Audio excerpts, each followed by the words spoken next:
communs numériques sont à la stratégie de la direction du numérique pour l'éducation depuis la publication de sa feuille de route, ça fait à peu près 2 ans. Un sujet effectivement qui mérite ou qui appelle à un accompagnement du ministère en direction de la communauté éducative. D'abord parce que la question des communs, elle est assez complexe à appréhender. Je rappelle qu'un commun numérique, ça repose sur 3 éléments fondamentaux: ressources, communauté, gouvernance. L'enjeu, c'est quand même d'accompagner les enseignants pour appréhender cette question des communs, et puis aussi de rassurer les communautés pour qu'elles puissent co-construire, développer, améliorer des ressources existantes ou alors qui n'existent pas encore et qui sont à créer complètement.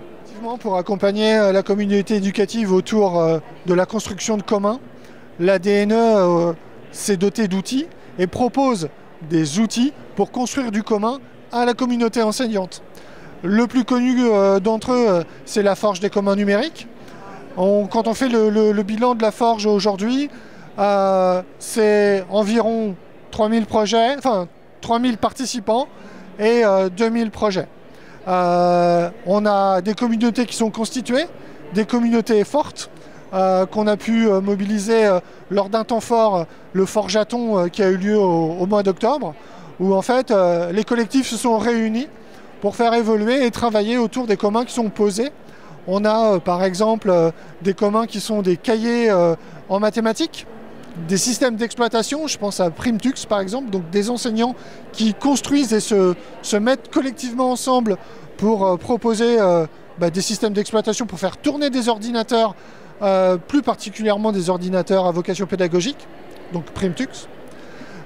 C'est aussi effectivement des communautés d'enseignants qui proposent des contenus pédagogiques. Là, on va utiliser une autre plateforme qui s'appelle Elea, où en fait des collectifs d'enseignants co-construisent des séquences ou peuvent co-construire des séquences pédagogiques sur cette plateforme.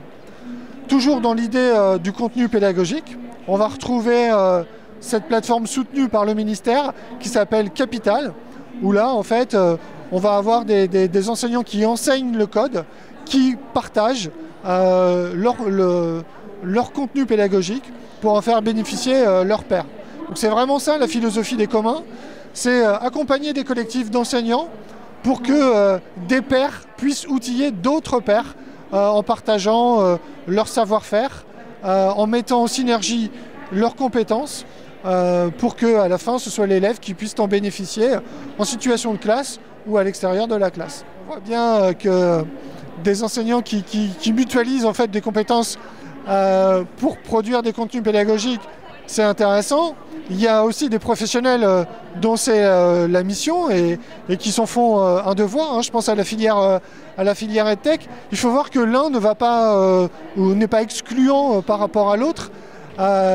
L'avantage des communs numériques, c'est notamment de permettre la continuité du service, puisque les licences et le code sont déposés, enfin les licences sont ouvertes et le code est déposé et accessible à tous. Donc la EdTech accède aussi en fait au contenu qui est partagé par les enseignants. C'est autant d'éléments qui peuvent nourrir des projets existants, qui peuvent permettre de les affiner, et puis aussi qui peuvent permettre d'avoir un ressenti terrain et une expérience utilisateur très concrète du coup. La filière EdTech peut aussi permettre à la pérennisation de l'utilisation des solutions qu'elle développe au-delà des enjeux ou des limites qui sont liées au marché, puisqu'aujourd'hui c'est une vraie problématique, c'est que quand un marché s'arrête, la continuité de service est rompue. La stratégie des communs permet justement d'éviter cet écueil.